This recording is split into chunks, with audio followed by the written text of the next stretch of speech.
নানা রঙের টিউলিপ ফুলে সাজানো মিউজিয়াম প্লেন স্কয়ার এ যেন প্রকৃতির এক জীবন্ত চিত্রকর্ম। অন্যান্য বাগানে ফুল তোলা নিষেধ হলেও এখানে নেই সেই নিয়ম।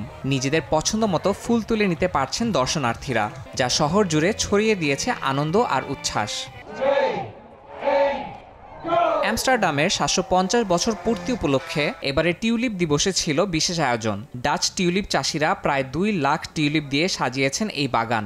এমন আয়োজন স্থানীয়দের থেকে শুরু করে দূর দূরান্তের পর্যটকদেরও আকৃষ্ট করেছে। উৎসবের অন্যতম আকর্ষণ ছিল আতশবাজির দৃষ্টিনন্দন প্রদর্শনী।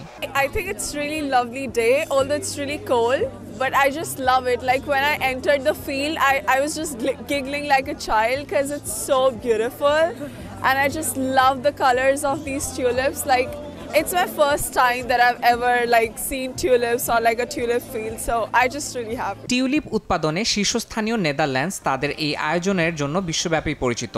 এপ্রিল পর্যন্ত চলবে এই চমৎকার ফুলের উৎসব। ইয়াসিন মোহাম্মদ জিসান, সময় সংবাদ।